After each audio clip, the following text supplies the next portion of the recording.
Welcome back to the United Pubcast. Here we are about 12 hours after Manchester United's brilliant display to open the season at Old Trafford against Wolves. 3 points, 1-0, clean sheet. All is good in the world. And obviously I say that tongue-in-cheek. It was a very tough performance to watch early this morning, but 3 points did make it a little bit worthwhile. But we thought we'd change pace a little bit and to try and forget about what United served up for us this morning, Larry, to have a look at what we think, and we'll discuss it with you, discuss it with everyone in the live chat as well. What could potentially, in my opinion, be the biggest sporting moment in Australian sporting history. And why I'm a little bit, I wouldn't say hesitant to bring that up in terms of maybe just a little bit in terms of looking around the other sports. I'm not sure if that will be too well received. No, I don't care because I'm a football fan. I don't care about the other sports. But in terms of looking back, maybe there's a sporting moment I'm not sure of.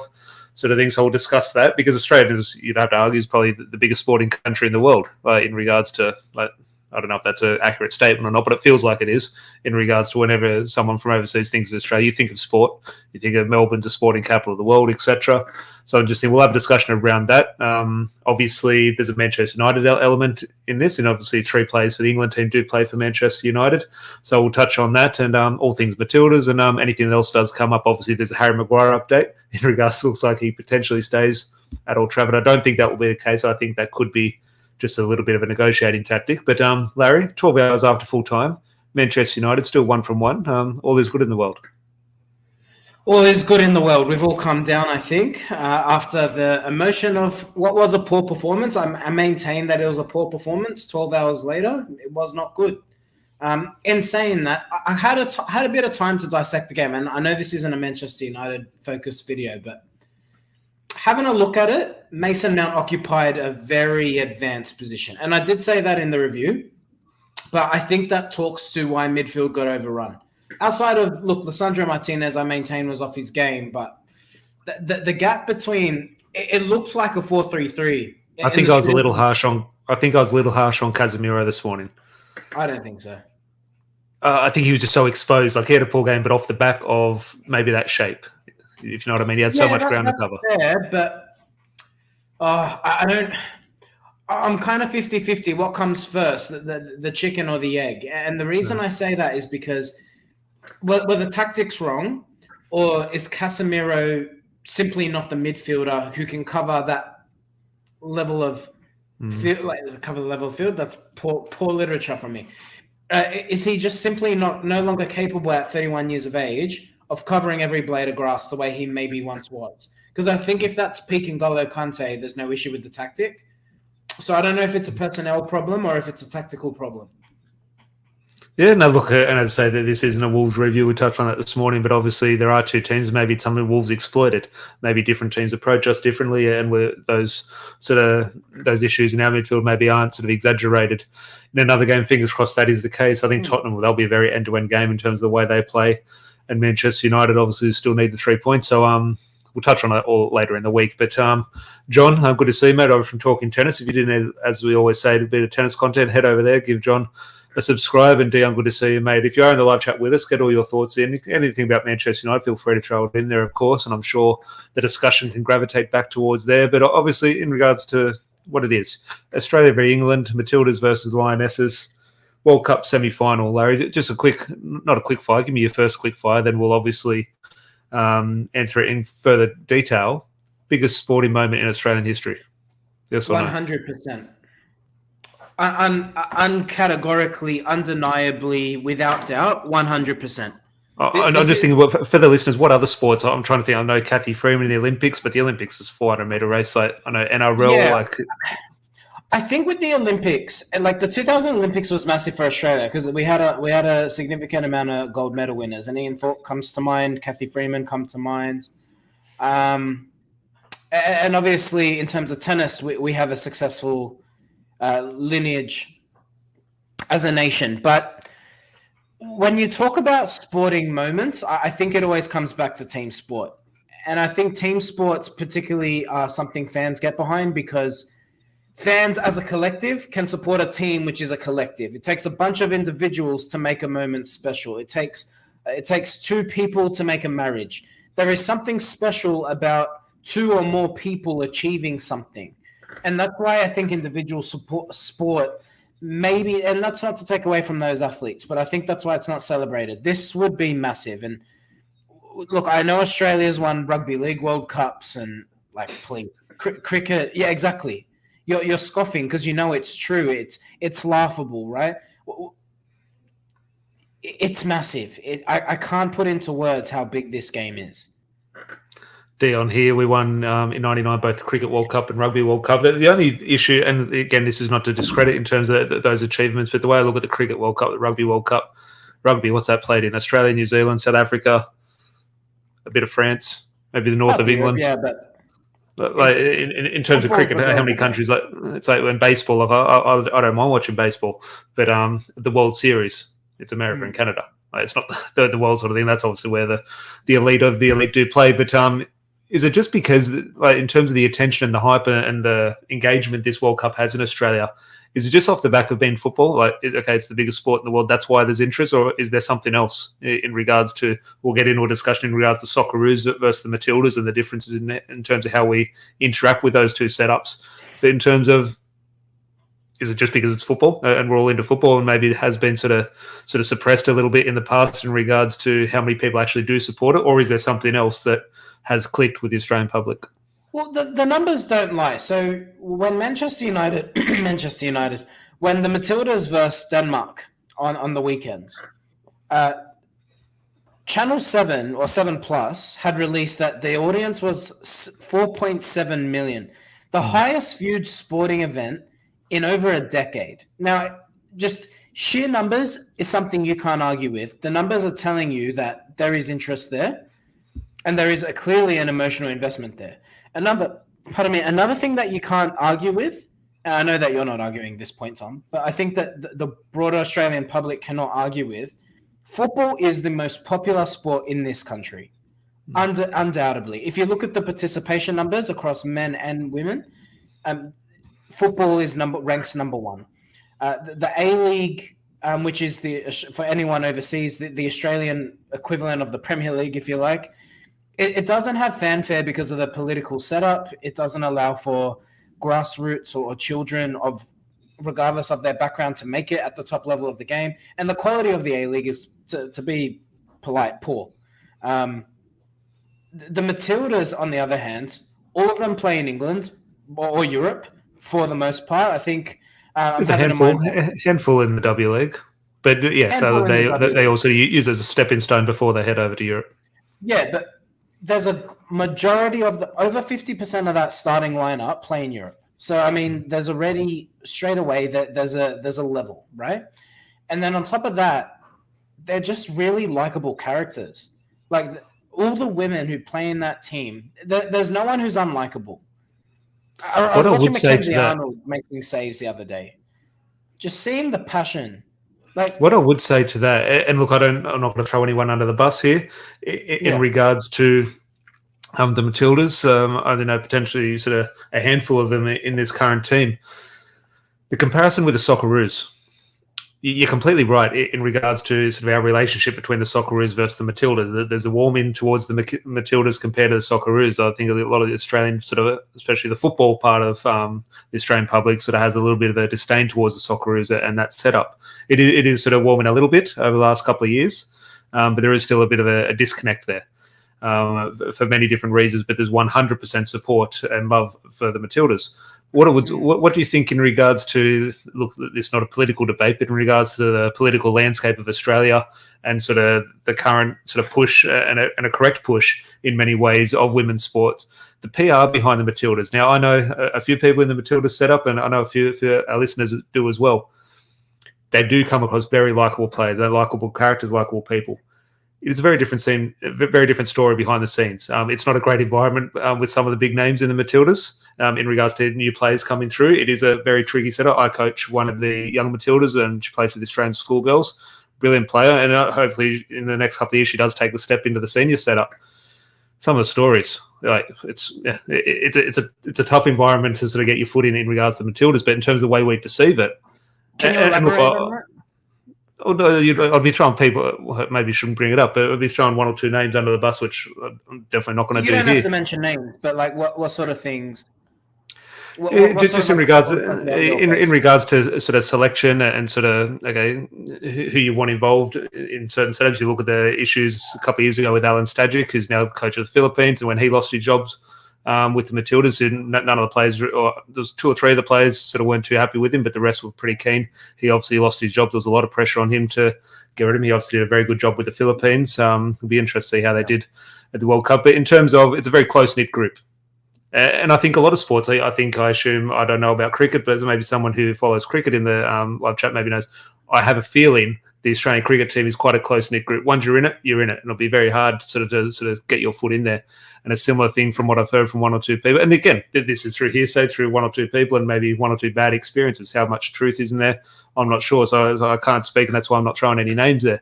But, it's just in regards to, I buy into this love of the Matildas, of course, fully behind it. But there is a very different PR image or sort of perception of the Matildas compared to the Socceroos. Yeah. How would I compare it to the Socceroos? I mean, I can only focus on what I see as a fan. As a fan, the Matildas. How do I say this? I don't want to accuse the Socceroo players of taking the shirt for granted, but there's something about the Matildas I will say. So as opposed to criticizing the Socceroos, let's focus on the Matildas.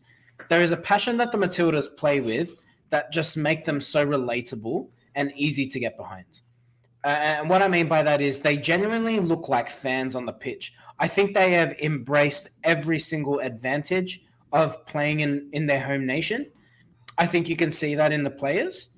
I think there's been a level of adversity that we've had to overcome. Sam Kerr's Australia's most well-known player, best player.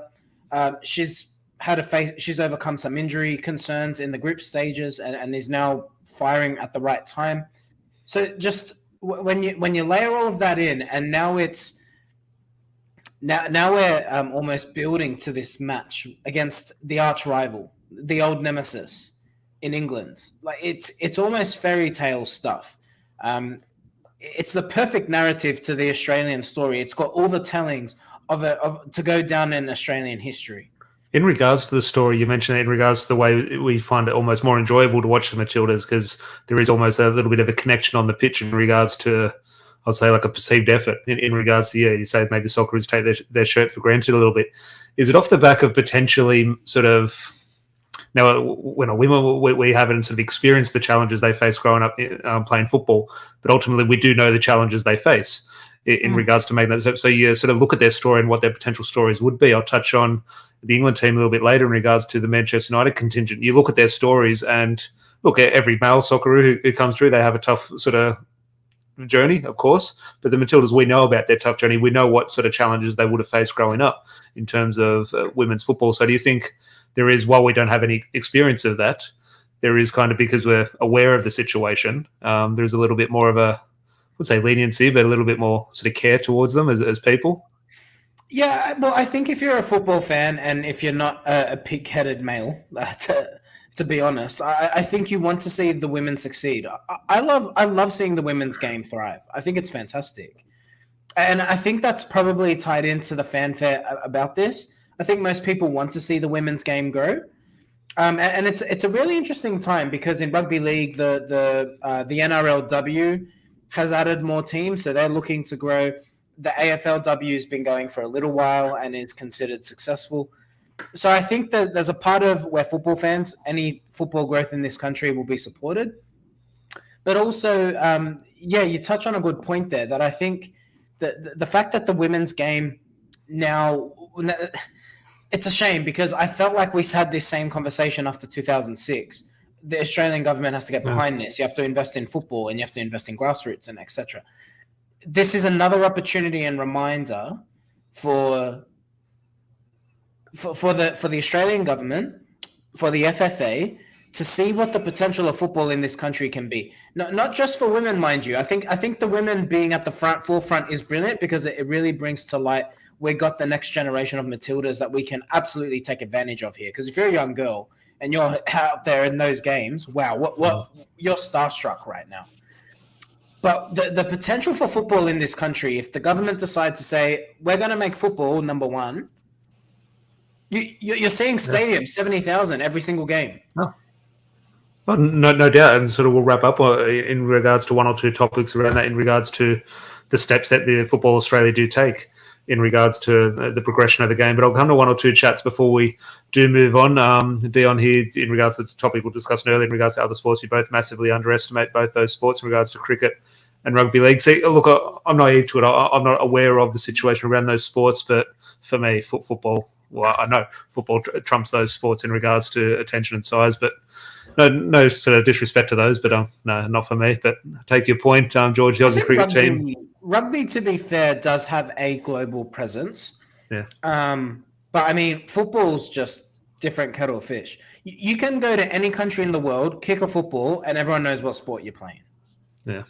Are we lazy here? With George brings up a point here. Are we potentially sort of jumping on a bit of a bandwagon here and a little bit lazy of the Australian public in regards to George brings up the point. The Matildas are generally in with a shot at winning every tournament they compete in, beating anyone in front of them. That's never existed with the Socceroos. We're supporting a winning team in the Matildas rather than the Socceroos who they get on the world stage. Well, have performed well at one or two World Cups. Ultimately, you're going to lose. And obviously everyone prefers a winner. Yeah, of course. Who doesn't like winning? But I think the Socceroos play like underdogs as well. And I don't think that can be understated. The Matildas play on the front foot, no matter who they verse. Yeah, they look to play football. It's been refreshing to watch the Women's World Cup because there seems to be a lack of tactics, for lack of a better term. It was almost my next one. I see what you mean. I see what you mean. I was going to flip it and say it was almost. I'm fully aware of what you mean and sort of where you're coming from. Almost flip it the other way and say it's almost more tactical, just in regards to a viewership. In regards to, let's say, a casual fan. We always talk about that with boxing and MMA. Someone who just watches the one big fight here, a Conor McGregor or a Mayweather fight, they're sort of labelled a casual fan. So here, in regards to people who don't watch football week in, week out, but here suddenly watching the World Cup, let's say, just with all due respect, they're a casual fan watching a men's game. 100% of the tackles flying in, the stoppages in play because there's fouls, sort of thing. In the women's game, while at a slower pace, for many of the obvious reasons, you can kind of see it a little bit more in regards to the actual football being played. Now, we can argue quality and everything that comes into the discussion in a little bit, but in regards to a tactics board, in regards to, you can see, okay, there's the midfielder. In terms of where we're talking about Bruno Fernandes, what position does he play? If you're telling a 7-year-old girl, where's Bruno playing? You just find where the ball is. You have no idea. But in the women's game, it's a little bit more sort of structured for the viewer, in my opinion. I think they're more disciplined. I think that their position is their position and they occupy that position. I don't see, like, for example, we saw in Manchester United's game this morning that Erik ten Hag was trying to deploy your box midfield, for example. So you saw Luke Shaw, who is a left back, go inverted, almost go into midfield. I haven't seen that in a women's game yet, and it's not a criticism, mind you. I've actually quite enjoyed it. It's refreshing to see a left winger in forward who actually just puts the ball on her left foot, goes on the outside like she's a throwback. That doesn't exist anymore, and I've really enjoyed watching it. Yeah, look, I think we'll get into like key players. You have to look at forward in regards to now. She'll be up against Lucy Bronze, obviously a very good player, but she has been almost the standout in my opinion. Maybe not standout in regards to quality and play, but just in regards to getting people excited, making something happen.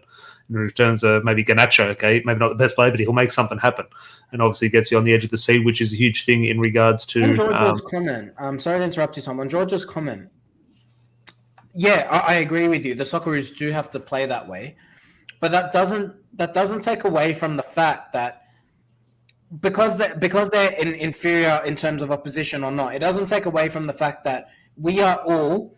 Whenever you watch a TV show, whenever you watch a sporting event, whenever you're going to a live theatre show, you're there to be entertained. And there is nothing more entertaining than front foot football.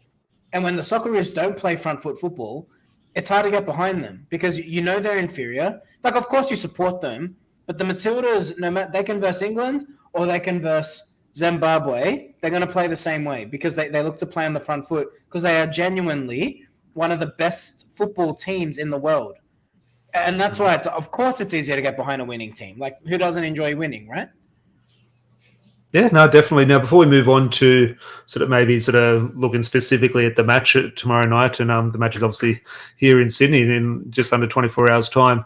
We're obviously a United pubcast, a Manchester United-centric pubcast. So we do have 3 Manchester United players in the England team. Mary Earps will obviously start. Recently voted the best goalkeeper in the world. I would assume Ella Toone will probably start. She did start the last game in place of Lauren James, and she did start the first 2 games of the tournament as well. Katie Zellum probably won't start. Her one appearance against China in the last game, she probably one of the best players on the pitch, but that was off the back of Kira Walsh had an injury. She's back in the team, so I don't think Katie Zellum will start, but fingers crossed Ella Toone and obviously Mary Earps does start. Just in regards to the Manchester United aspect of this, Larry, in regards to, I look at those names and I'm thinking, especially, not Mary Earps, but especially Katie Zellum and Ella Toone. They're from Manchester, grew up Manchester United fans, love the club. They're now captain of the club and number 7 of the club. Now they're representing their country.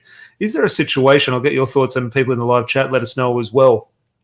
Let's draw a hypothetical where they win the World Cup with England. They knock Australia out, they go and win the World Cup. Then in a year or two's time, if the women's team continues to be successful, they win a Women's Super League, or they win an FA Cup, or they win a Women's Champions League. How do you categorise legend status at Old Trafford? Like, just in regards to the context of what they would have achieved in terms of the first women's team coming through and achieving first, she's the captain of the team. So if they were to go win the World Cup and be successful with 1 or 2 big trophies in the women's, in terms of, we look at the legends of Manchester United and what they've achieved and what they stand for, is there a discussion to be had, but like hypothetically, is it 2 different categories, like a Hall of Fame, you have this wing and that wing, or in terms of, just had a bit of a think about it today. That's a great question. And I think you can only... The difference between a legend and someone who just achieves a lot in the game is how many people care. I think the only definite... Like, if you play for your local football club and you score 500 goals for them, you might be a legend for Rudy Hill Football Club. But you're not a legend because, respectfully, Tom, not enough people would care, right? Yeah. So at the end of the day, the reason this whole legend debate comes up at Manchester United about, is Ryan Giggs a legend? Should Wayne Rooney get a trophy? Is Paul Scholes the greatest midfielder ever compared to Lampard and Gerrard? The reason that we get so invested in these debates is because so many people are invested. And the women's game is on its way. I think it absolutely helps.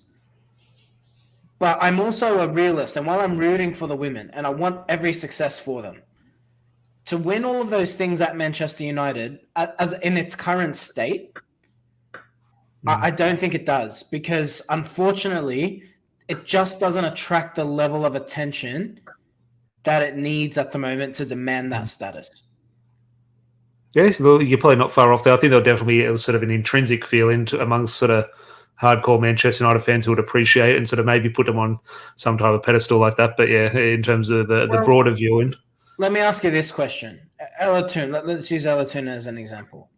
She wins she wins the Women's World Cup. She goes and wins the Champions League for the women. Do you put her she scored a chip in the Euros final last year. She scored a chip against Germany at Wembley. Would you put her in the same bracket as Sir Bobby Charlton? Yeah, it's hard. Yeah, so that's why I look at the Hall of Fame. Her at all. Yeah. But it's just that the level of interest in the game just isn't there yet. And it's going to take time. Like, the men's game took time to grow. It's not the women's fault that it's only starting now. But this status of theirs, it will take time. Yeah, no, and I just thought of that discussion today. Well, when we're deciding to do this, I just thought that'll be interesting if they do, because we'll get into the Australia-England game in regards to who we think will win, and obviously with the Manchester United hat on is interesting. But George saying if Toone and Zellum had a bigger status in the England team, then the conversation is different. Yeah, look at Mary Earps. If Mary Earps sort of saves a winning penalty or something, that'll be interesting. And Samson here, good to see you, mate. Is there any Matilda playing for the United women's team? Unfortunately, there isn't. And I'll throw this question to you, Larry, in regards to... Now, hold that thought, Samson, because you look at Sam Kerr. She's the face of Australian football. Larry, if I say name a Socceroo, who's the best player of the Socceroos, you have to think, hang on, does he play for the Socceroos? I'm not sure. That's what I have to do. I can't name you a Socceroo. I have to look through who's currently playing, sort of thing. The face of Australian football is Sam Kerr. She's a superstar in Australia. The first 3 or 4 games she wasn't playing, every time the ball went out, the camera went to Sam Kerr on the bench. She's on the cover of FIFA, for God's sake, next to Kylian Mbappe. She's a superstar, especially in Australia. Very good player, one of the best female footballers in the world, no doubt. We'll get into maybe her ability and what we think of her as a player in a little bit to wrap up. But superstar, plays for Chelsea, and Chelsea, in regards to the women's game, are better than Manchester United at the moment. Now, Manchester United ran them very close last season, went to the final day, but Chelsea have been successful, and she's the star striker for Chelsea. If a Matilda signed for the Man United women's team, I think they would skyrocket to that level, if not higher. Like Chelsea's Chelsea, yeah, okay, yeah, big club. They're not Man United. I think if a Matilda came in and signed for Manchester United, which Samson brings up the point, there is a bit of a rumour with Kyra Cooney-Cross, one of the midfielders, the young midfielder for the Matildas. She's had quite a good tournament. She's starting tomorrow night. She's linked with Manchester United. I think she's also linked with Juventus potentially. She currently plays in Sweden. Fingers crossed that is the case where she does get a move to Manchester United. But just draw up a hypothetical, Larry, for Matilda. Obviously, it's not going to be Sam Kerr, but someone else does make that move and plays for Manchester United. Will be the first Australian since Mark Bosnich. And I'm just thinking, what would that do for, I'd say, the Matildas or the game in this country in regards to what we have seen Sam Kerr go on to achieve at Chelsea? Yeah, Chelsea's good. They're not Man United. Yeah, it would be massive. And I'm waiting for a man or a woman. Yeah. Please sign for Manchester. I want to see an Aussie make it. It would be phenomenal. And Mark Bosnich went in a very unique time. And like, you know, look, we're friends with Mark Bosnich. He's been on the channel a number of times. But the circumstances in which he joins Manchester United the first time around were actually quite interesting if you know the story.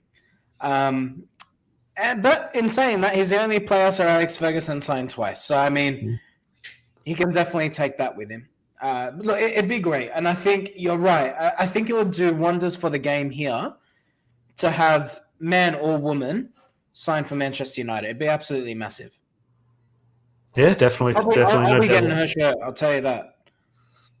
Oh, no, 100%. And look, she has been quite good. We'll get into maybe the starting 11s and key players, but Cooney-Cross has been very good in terms of Sam Kerr, while not playing, has sort of drawn all the plaudits from the Matildas and the attention, but there have been one or two other standouts, which we'll touch on. But George made the point, it's the one for me, Matt Ryan. And look, Matt Ryan's a very good goalkeeper, had a fantastic career.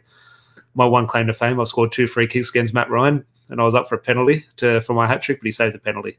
So I scored from 25 yards twice against him, then missed from 12. Was it a bad pen or was it a good save? Yeah, a bit of both. When I hit it, I thought, and he got to it. It was a good save, but yeah, it wasn't really in the corner. I went to the wrong side. Usually I go the other side. I was maybe too confident. If anyone in the comments lives in Sydney, next Saturday, we're meant to be playing a football match against Leeds. Please come watch Tom play. He's actually a baller. Like, honestly, as much shit as I give you on this channel, Tom is an absolute baller. Come watch him play, honestly. This guy, I can't believe he didn't play at a semi-professional level. You should have. Truthfully, I don't understand how he didn't make the A-League. Maybe he started doing weights upon retirement. Maybe that was the problem. Well, that's a discussion in regards to the A-League, and while we maybe sort of warm a little bit more to the Matildas than the Socceroos in regards to who currently gets in those setups, it is changing a little bit. But Elliot, good to see you, mate. I haven't seen you in a while. Stay in touch, Elliot. Maybe Saturday night we might be doing something with a few mates. Let us know. Just talking to Jeanette about something. And Elliot knows when I did have 2 knees, obviously I can't run anymore. So you can come down and watch us make a 10-minute cameo. I think it's Sunday the 27th against Leeds. Larry might be there a week early. Saturday this week, but it's Sunday the following week. No, I said next week. Okay, next week. But okay, fingers crossed. Matilda signs for Manchester United. That would be absolutely brilliant. No doubt about that. Yeah, Elliot's actually around the corner from your place. I'll see you there. If you got an esky, Elliot, actually, could you bring that? We do need an esky. No one brought one last time. But Larry, you know my thoughts towards the Socceroos in regards to not losing any sleep if they lose. I want the Matildas to win. I would love nothing more than Australia to win this World Cup on home soil. What it would mean for the country, everything. You can only imagine how good that would be. I was almost in tears when they won the shootout against France. My emotion is behind Australia. You also know my connection and love for Manchester United in regards to I live and breathe it like many people in here do. There is something about watching a Manchester United player, and I've looked into the stories over the last 2 or 3 years. I've invested time in the women's game, and I've looked at the stories of Katie Zellum and Ella Toon. I've been fortunate enough to meet them a couple of weeks ago as well, which maybe adds weight into sort of looking at the story a little bit more as well. I want to see them win. And I'm torn. Yes, I do want to. This is not me wanting England to knock Australia out, but if they do, I'm sitting there with my Manchester United hat on going, this is brilliant for those girls. Yeah, I lean on the boat of I'll go through a process of elimination in terms of what I want. My motivation at the moment is purely for the Matildas. If the Matildas lose, then I tend to be in the same boat as you. I'll support a Manchester United player. But it's such an interesting point you make because when Argentina versed the Socceroos back in May, you and I, well, you started it by saying you hope Garnacho scores a hat trick against the Socceroos, and I foolishly backed you up, and then we both got dogs abuse. But you're right. Like I just don't care about the Socceroos. I don't care. I don't know what it is. They could win. Do you think this is? Do you think it's your experiences? Because I know a lot of mine is my experiences, sort of in the Australian setup. But I also look at Manchester United and their relationship with the England team. Manchester United fans in regards to how England fans have treated Man United players. Look at David Beckham, Phil Neville, Wayne Rooney, etc. So Manchester United fans have a disdain for its club over country. So I'm just thinking, do you think it's our direct connection with Socceroos, or do you think it's our connection with Manchester United? Club over country. Our country just happens to be Australia rather than England. I think for Australians in general, it's a unique experience because I come back to what I said earlier. I think that when you watch anything, there is an entertainment value that you want to get out of whatever you're watching. So, like, if I'm watching an episode of The Simpsons and I get bored, and I know Family Guy's on the other channel, I'm turning off The Simpsons and I'm watching Family Guy because I want to be entertained. And I think in terms of football, the same principle applies. If I have access to the A-League and then I have access to the English Premier League, I'm going to watch the English Premier League because it's more attractive to watch. And I think at its fundamental root, if all of us are honest with ourselves, I think that is why we fall in love with the English game. And then obviously you get behind the story, the narratives, and then you fall in love with the players and so forth and so forth. But I suppose that's how I fell in love with Spider-Man when I started watching movies. Like, the same principle applies, as foolish as that sounds. Like, would that be fair? And I think that when you tie into the fact that... So you've got the entertainment factor, so that's one component. The second component is the political factor, which I think you and I are both very aware of. You're probably more of a victim of that system than I am. I know enough about it. And you're right. Like, if you look at the kind of players, and respectfully, I won't say names out of respect because I think there are some A-League players who follow our channel and are familiar with us. So, without saying names, there are players who have played for the Socceroos, who have had established careers in the A-League, who have no right, and simply, yes. But I'm not wrong. Like, the ability-wise, they had no right. They just shouldn't have played at that level. Even at an A-League level, they're not prolific. They don't demonstrate their technical ability. When they're playing on the international stage, they look like they're out of their depth. And that is fundamentally a root cause of a broken system that doesn't reward talented kids with an opportunity to flourish in our professional game. That's existed from when you were a child, and that same system is still in place today. And until that system changes, it's very hard to get behind the men's team. Yeah, no, you're right. You bring up Argentina in regards to this recent game. You look back at the World Cup and the story around Lionel Messi and the greatest of all time and winning the World Cup. Australia played Argentina. It just would have been a fascinating experiment to see if Lionel Messi grew up in Australia. What would have happened with his career? I guarantee if he wouldn't have made it. Yeah, I don't think he would have made it. He wouldn't have made it. Which is scary. But look, we've been going for over half an hour now. We'll start to sort of wrap up with a little bit more specific look at the match. But it's a very interesting debate, and Samson is a sport the biggest in our country now. If the viewership in this Women's World Cup is anything Absolutely. To go by, I think so. It's defined biggest in regards to participation. Money-wise, obviously still at the bottom of the pile, but fingers crossed we are on the right trajectory. Football's number one in this country, and you only have to go out to local parks and see the interest in football games. So if you go to an NPL game, so you've got Australian politics, ladies and gentlemen. You've got the A-League, which is your top professional league, but then you've actually got the National Premier League, which has no association with the A-League whatsoever. So there you go. Fundamentally, system's broken, right? If you go out to the crowds, though, that go to those National Premier League games, they're as passionate as anyone. Yeah. They get right behind their teams, and it's a good quality of football. Well, the game came to a crossroads in 04, was it 04, 05? Around that 2004, around 2004 came to a crossroads. with the old NSL, they had to disband him for many reasons, and the creation of the A-League and issues that brought, and new franchises compared to leaving behind the traditional clubs, and that kind of didn't quite work. It's not quite working, but those traditional clubs have stayed there. Can they make the next step and become a professional setup? It's so hard in the modern times in regards to how much money that sort of would unfortunately take to make a reality. But discussions we'll definitely have, because I've enjoyed this chat as it continues to go. But maybe something we can do in the future. Before the specific sort of look at the match, interesting. We won't touch on it in great detail, but Mason Greenwood's situation and the women's team. I made my feelings clear a couple of videos ago in regards to the brief that came out from Manchester United naming the 3 England players here. In regards to not putting them on the spot, but just simply naming them and saying the players at the World Cup are going to be. Let's be fair, though. That wasn't Manchester United's fault. It was a clear brief. Jamie Jackson, I know he sort of not works with the club, but he's a Manchester United correspondent that came out with the club's blessing. So Laurie Whitwell. So it was actually just today. I know the story. Yeah, wasn't quite right.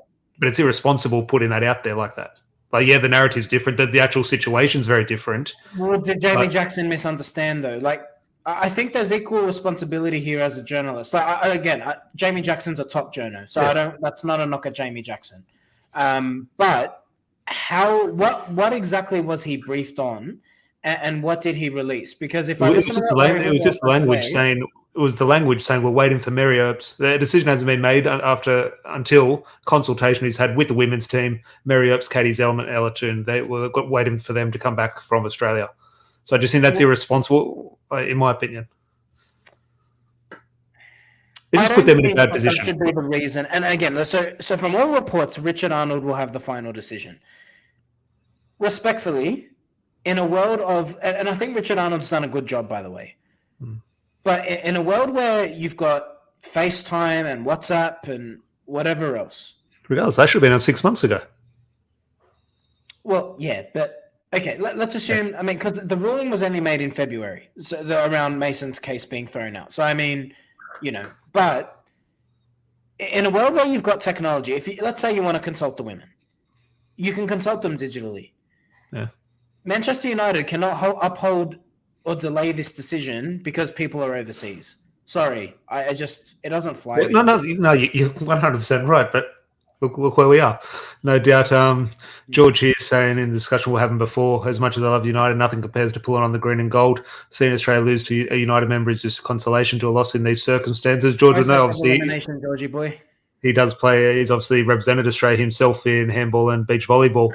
So, look, I've never had that experience. So I don't know. Maybe my opinion would change potentially. If Australia won the World Cup for handball, how passionate would you feel about it? I'm sure George would feel very passionate. I know George would. I'm asking how you would feel. You'd have to send me a link to the game so I could watch it. It's unfortunately not on free-to-air TV. What impact do you think that has had in regards to, let's say, this exact World Cup, same quality, same goals, same decisions, same crowds, same results for the Matildas, was happening in Canada or was happening in Norway, and the time difference was 3 a.m. kickoffs? It'd still be massive. No, I don't, because I think in terms of our investment, in terms of watching that shootout on free-to-air, millions of people tuned in live watching it, rather than it's in Finland or Norway, you wake up and check your phone, Matilda's won 2-0. I think that emotion is No, I think it'd still be a big deal, because if you think back to the World Cup and the Socceroos, because look, the Socceroos have a big following, just because you and I don't really get behind it. They do. And if you think back to the World Cup, every single live showing of the game was packed out. So, I think the passion's there. And the fact that the Matildas have gone deep into the competition, I still think it'd be massive. Of course, we've got the advantage of time zones. You've got the advantage of being in the stadium. It's generated an extra buzz, undoubtedly, but I still think it'd be massive. Yeah. Well, on the match, England-Australia. Where do you want to start first in regards? We'll start to wrap up, but I don't know who starts favourite. I think England are the better team. If England play well, I think England should be out. Now, obviously, their best player, in my opinion, Lauren James, won't be playing. She'll be available for the final, but she's still serving the suspension. She's a special player. When I watched her, when I went to England to meet the England team, watched Lauren James train. She's on it. She's got better feet than me. She has unreal feet, top quality. So obviously she's going to be a big miss for the English. However, there is nothing more difficult to stop in sport than momentum, and the Matildas have it. And I think England are better, but you can't stop. If you've got momentum, nothing can stop it. And I think if the Matildas start on the front foot and that crowd is behind them, if they're not doing the Mexican wave, if they are behind the team, I do think a video alone on the way that Mexican waves make my blood boil. Yeah, I'll join you for that. But I think the Matildas, as I said, I think England is a better team. I think Matildas might start favourites, especially with Lauren James out. England haven't played to their potential the whole competition. I think they've been scrapping results. The Colombia game was a good game, but again, England could have lost that game, I think is fair to say. The Matildas do have momentum. You're right. And I just think behind an Australian crowd, I think it might get us home. I think the Matildas will win. I really do.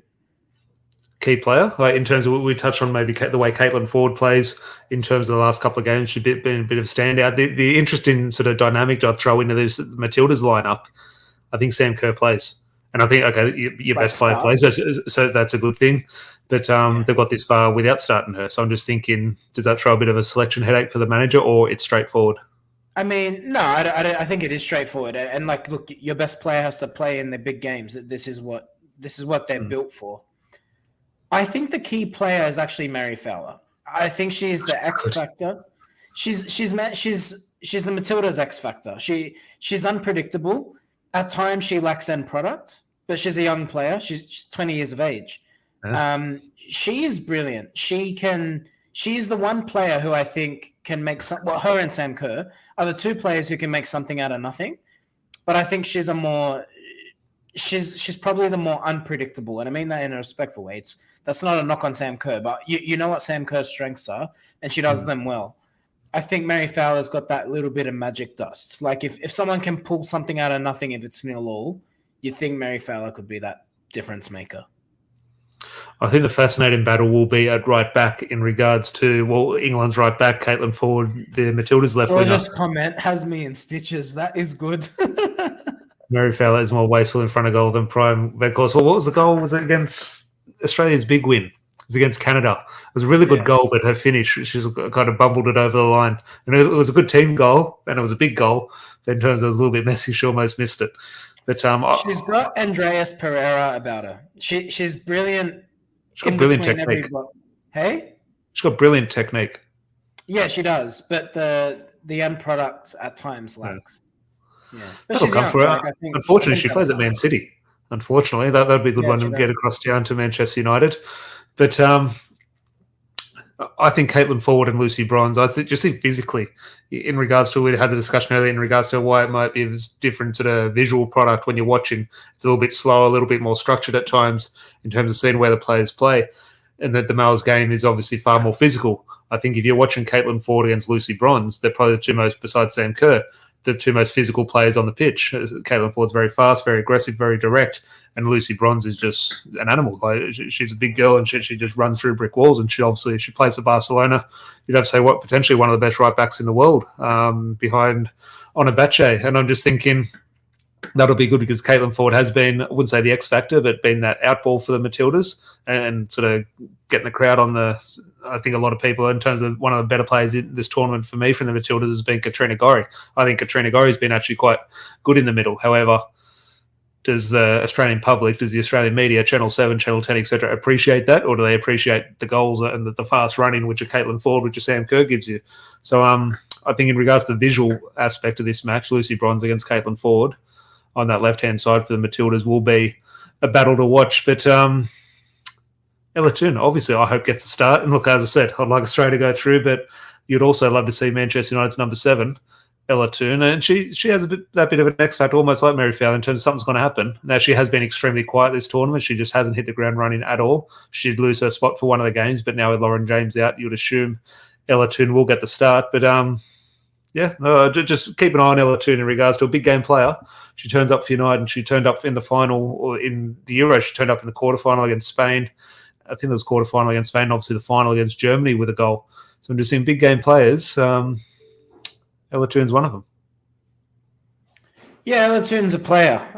She's definitely a player. And look, you don't, like we say with the men, the same applies to the women. You don't play for Manchester United if you don't got something about you. And Latoon's got something about her. And she's got good character. And she scores goals in big games. You alluded to the Euros earlier. Yeah, I think she's going to be a key player for England. They're an interesting side. Like I said, what have you made of England's World Cup campaign so far? Like, what have you made of their performances?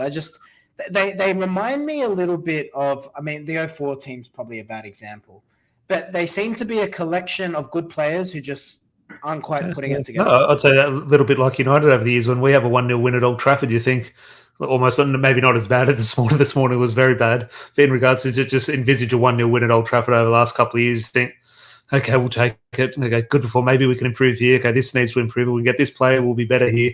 Okay, it is what it is. At least we got the result. And I think England have been doing that. Besides playing their best game, and now obviously the opposition was far weaker. But in their third group stage game, they won, I think 5-1, was it? I feel what it was. But Lauren James scored a hat trick. Well, actually 3 goals. I think one was disallowed. But the key player in that game, in regards to the good performance, was Katie Zellum. She obviously came in for that game. She's been dropped since. But that was interesting. England, yeah, they're efficient. They're almost a little bit like Germany. Obviously, Germany been knocked out. But in regards to, they're missing something. And they're obviously going to be missing something big without Lauren James. So that is where I do have to say, if I was a betting man, I'd be down the tab tomorrow, piling on the Matildas. I think this momentum, now whether it carries them through to the final, I think I've just watched Spain get through against Sweden. Spain do play extremely good football, almost like that. It's in terms of the cultural progression of teams and nations, in terms of they play very much like the men's team and a Barcelona team. So they keep the ball extremely well in tight areas, and I think that'll be very interesting if one of these teams came up against Spain. But I do think the Australians, slight favourites. Yeah, I'm with you. I think slight favourites too. And I think if this game was being played in London, I'd have a different view. But I honestly think the Australian crowd will be the 12th man, 12th woman. 12th woman? I'll say 12th woman because, it's the Women's World Cup. 12th non-binary. Actually, no, look, I work in women's football. All the girls, when the ball comes into them, they say man on. So I always ask them.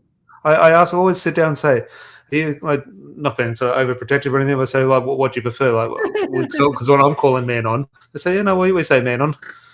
I find all of it really funny because, like, I think you and I aren't really politically correct. I mean, I think you can say man on or woman on or no one cares because, we're sensible. You have to laugh at all of this. And then also something that we haven't touched on, and I think it is good for the LGB. I'm gonna mix. I've lost track of how many letters and numbers they have these days. There are too many letters there. I think it's good for the gay community because there are a lot of lesbian. There's obviously a lot of lesbians in the Matildas team. Oh, so it's far more public. It's far more known. Like, all the partners of the Matildas. It's not hidden. Where you look at the men's game, just by sheer numbers in terms of, and how many. There's only maybe 1 or 2 around the world who have come out.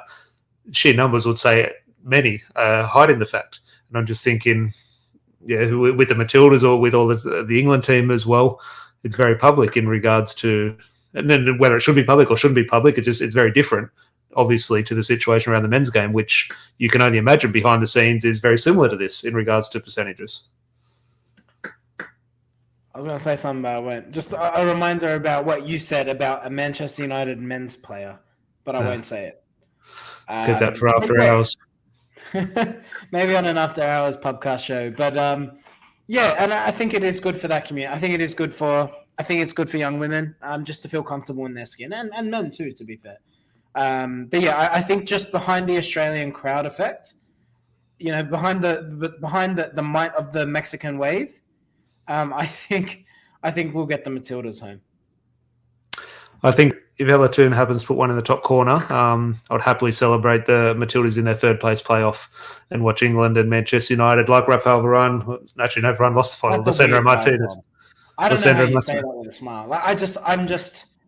Until the Matildas are knocked out, I won't entertain the idea of an England win. I'm very much in the Matildas bandwagon at the moment.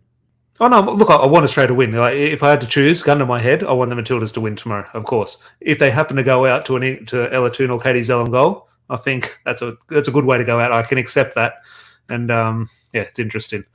But yeah, let George with a few comments. I'll bring up this one in regards to Spanish, but in regards to technique, yeah, he'd struggle. It's something else. We'll never get in the Spanish women's team, but it is obviously Wednesday night, obviously about less than 24 hours until kickoff. Haven't got a ticket. I think I'll happily sit on the couch with a cold one. We'll see how the match goes in terms of maybe do a review, see what talking points do come of it. There's obviously a lot more talking points in regards to Manchester United. Maybe finish on Harry Maguire. I don't know if this is a negotiating tactic or not, but Jacob Steinberg has come out. He's been reliable around one or two things this transfer window. Has said the deal is off. He said West Ham have walked away from the situation because Harry Maguire is taking too long. The way I read that, they're telling Harry Maguire to hurry up so they can get it done. But as things stand, the deal is off. From the latest we have heard, Harry Maguire, West Ham, Manchester United. How is this going to unfold? He'll leave. I think he will leave. I have to say, though, I find it so strange that United are adamant on finding a replacement before he goes. I think, just from what I saw today, I think midfield probably still needs to be a priority over defence. I think we're well stocked, and I think Luke Shaw can easily deputise as a centre-back. I think there's enough there to get by. I know it's not ideal, but if you were given the choice now to get someone who can be the next Casemiro or a fourth-choice centre-back, I think you know what the answer is. Dion here, with when Harry Maguire does leave, we'll sort of dedicate a podcast looking back at his time at Manchester United from the day he arrived to the day he left. It's a fascinating ride. I think a huge part of it is what Dion says here. The people around him haven't helped him. Now, Maguire hasn't helped himself, of course, but I don't think the people around him, whether that be his family, I'm not sure sort of what influence they have with his agent sort of thing, like his current agency in regards, it just doesn't seem like now he has to take responsibility, of course. He's a grown man. He knows what he's doing, but some of the decisions from his camp has just been mind-blowing, in my opinion. Yeah, it's not good, but, clearly he's happy with them because he hasn't changed anything. So. No. If money's going in your bank account at the end of the day, and no issue at all. But just in regards to one or two things. But as I said, that's something we can discuss in greater detail. But John here reminding everyone, if you are with us, please do leave a like on the video. Very much appreciated. And obviously good to sort of change the pace a little bit today and talk about the women's game. And as we said at the start, in my opinion, Larry's opinion, and a lot in the live chat, the biggest moment in Australian sport in history. And to say that as a sporting nation like Australia, it goes to show how big tomorrow is. You know what? Forgive me if I'm in the minority here. What I found quite frustrating is the Prime Minister and the Premier saying that there'd be a public holiday if the Matildas win. I don't need a public holiday. I'd actually rather say if they win, we're going to fund the game. Like, you'll get more support if you do that. We don't need another public holiday, mate. I'll take it if it's given. But yes, I'm fully aware of the situation and why not. And look, yes, you would obviously prefer that time, that money going into the game, no doubt. But what was the last thing I was going to touch on just as I was wrapping up? What was that? Winning the World Cup. Harry Maguire advice, go to the Matildas. Forget what it was. But but a mind blank. It was a really good point I had. It was going to fascinate everyone. And I'm completely gone blank. Yeah, probably not. John, if you don't have one, can we have one in Germany instead? I don't know where the next World Cup is. Women's World Cup. I think he's talking about a public holiday. Oh, public holiday. Well, I'm not sure what the situation is with Germany definitely not get one. When's our next public holiday? It'd be in October, wouldn't it? For the NRL Grand Final. Oh, I don't know. Can you believe Melbourne get a day off for the AFL Grand Final and horse racing? Yeah, crime. We need to move. But look, fingers crossed, whatever the decision is. But no, that's it. Barnaby Joyce. That's what we'll wrap on. Did you see Barnaby Joyce? No, mate. Barnaby Joyce. Oh my God! Strap yourself in, Larry. The greatest thing I've seen at this World Cup. The greatest thing. Can you envisage Barnaby Joyce what he looks like? Okay. He's there in a pub on Saturday night. He's got his phone. He puts on selfie mode. And he's taking a video of himself in a pub saying, here I am on a Saturday night. Go the Aussies. This is what Australians do. And he films himself and films the pub watching Australia v France on the TV. The whole pub's tuned into Australia v France as he is. He's having a beer, taking in the vibe of the World Cup. they see the Matildas win 1-0. They're watching live at the same time, but they're watching the warm-up match before the tournament, Australia v France in Melbourne. You're joking. The whole pub, and he was watching that. There was a replay. They were watching on Channel 10, not Channel 7. It was played at the same time. They were watching it was about a week before the tournament. Australia played France down in Melbourne, and they watched a 1-0 win. So he's gone on Channel 7 the next day and said, yeah, no, it was great to see Matilda's got a good win. And then they asked him about the penalties. He says, my game didn't have penalties. Oh, man. I thought it was brilliant. I love stories like that. And it definitely did tickle me and gave me one of my highlights of the World Cup. he's watching the wrong game. But it was so funny because it was Australia v France. It was yellow v blue. Oh, man.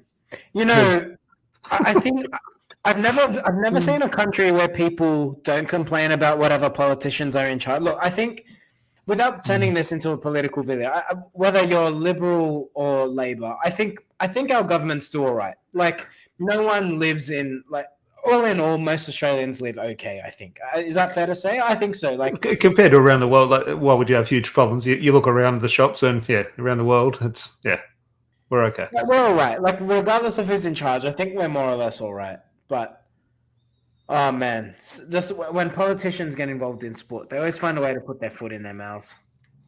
I've seen so many of these players with AFL balls. Any Matilda or any England player, they throw an AFL ball at them. It is what it is. The shittest, oh my god! Okay, cricket's the shittest sport I've ever seen. AFL a close second. AFL is shit. Elliot's still with us. He loves cricket and AFL. He's still with us. So bear with Larry Elliott. How do people watch AFL? It's dog shit. Like, I think rugby league, at least there's some violence in it. Like, you got to. What I have for AFL, my appreciation and respect of AFL is the physical toll and the athleticism of the players. Undoubtedly, but it's still shit. The uniform, they dress like cheerleaders. Did you see what? They're bouncing an egg-shaped ball. Like, I don't get it. Did you see what Fulham's announcement of Adama Traore? No, I didn't. It was just a photo. I forget what it was, like just on a wooden bench sort of thing, like just a blank wooden bench and a small bottle of baby oil just sitting on the bench. It was like the teaser before the announcement. I thought that was good. In football is Adama Traore claiming he doesn't do weights. Yeah, I don't get that, and that's sort of stuck. And I think, but even his teammates, sometimes inside joke, but you have to be an idiot to. All he does is lift weights. He's an absolute machine. But AFL's far worse than cricket. We'll get Elliot on the podcast. He can give us a rundown on both sports and their relationship with football. And George here saying Johnson baby. It was a very good announcement. I don't think Adama Traore will sort of pull up any trees at Fulham. I think he is what he is. He looks like he's going to be the greatest player in the world when he gets the ball. And by the time he kicks it out in a Rosad, the hype has died down. But good luck to him at Fulham. Andres Pereira obviously got an assist on the weekend. And Larry, any other talking points before we do wrap up? No. I might look at doing a video around Mason Mount and Casemiro. I think that midfield dynamic for Manchester United is really interesting. And I'm a little bit concerned going into Spurs. So I'm definitely concerned after watching this morning. Yeah, that's what I'm saying. And I think the midfield in particular needs some dissecting. So might look into that a little bit more. Samson says, when's the next stream? I think look out for us tomorrow night, mate. I think usually it's 8:30 every night. I'm not sure where you are, Samson. Let us know where you're watching from. But 8:30 Australian time, that's 11:30 a.m. in the UK is usually when we go live. But make sure you are subscribed and obviously hit the notification bell. You can join us whenever we do go live. But yeah, nothing planned tomorrow because obviously we've done the match review today. Then obviously this video. But if something good happens in the Matildas and England match, it'd be great to react to it. So do stay tuned. If not, be 24 hours after that. But do appreciate you joining in, Samson. Melbourne, okay, 8:30. But hope you're not an AFL fan, mate. I'm sorry. He probably has to be down there, no doubt. Our midfield is lightweight for sure. Dion says, yeah. Look, and it is an interesting debate, which I'm sure we will have. Hopefully, we have reinforcements at some stage. Even though I'm not sold on Amrabat in regards to watching us get run through today, I could have had Amrabat in there doing a job for us. But good luck to the Matildas. Good luck to the Manchester United contingent for England. And make sure you What do if leave a Errol like on the video. scores a hat trick and the Matildas win 4-3? Yeah, I'll take it. Yeah, look, yeah, I want the Matildas to win. I'll have my Socceroos scarf on, and if England go through, I might just move the scarf to the side and show the Man United badge. Might be one of those players who instead of take the shirts off. See the our pitch invader at Old Trafford. He was in with a shout for 3-2-1s this morning. I didn't see him. Was he in shape? We had clothes on. I'll define it as a pitch invader rather than a streaker, but Wolves were on top. Wolves were peppering us. Scott McTominay just came up with a big block and was sort of penned in their own half. And this pitch invader came on and as Wolves sort of stopped a counter-attack. And yeah. There you go. Did a better job than Casemiro did. He did. He broke up play really nicely. So maybe we can fund that. Maybe the fans can come together and just fund a sort of pitch invader every time another team's got an attack. The 58... So I know we're going on an hour now, but the 58 are saying that they're planning the big protest for the Forest match at Old Trafford. So there's it's going to be sit-in.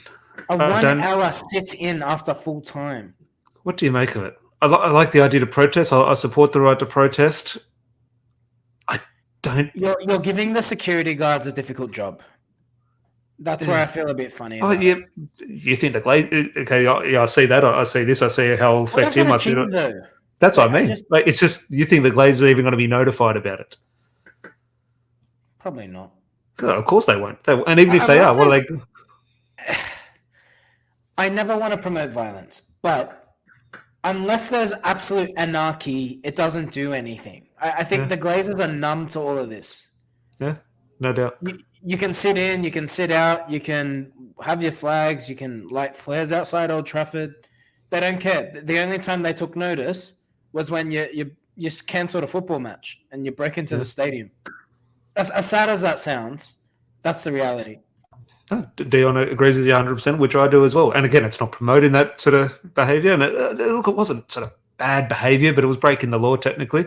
No doubt it was breaking the law, but that's part of the lounge that they've now put in. So if you've seen the story around Ten Hag getting the players' lounge installed, part of that was they can get the players in. They don't have to go from the Larry Hotel. It will just be come in Old Trafford the day before or whatever. Yeah. So it'll be a lot harder. Ten Hag has done a lot of sort of good, or whether you find them as good or needless or up to him. A few changes behind the scenes and around one or two things there. John Mercer deserves some credit for that too. Head of football operations. So. Yeah, no doubt. Look, there has been a change, but ultimately nothing will change in the grand scheme of things if the head of the club doesn't change, and that is obviously the Glazers, which 100% behind them selling the club. But do appreciate everyone joining us. I really did enjoy that. Make sure you hit the subscribe because we could potentially be here this time tomorrow discussing a Classic World Cup semi-final. And leave a like on the way out. And Larry, pleasure. Pleasure, mate. Have a good one, guys, and we'll chat to you quick smart. Cheers.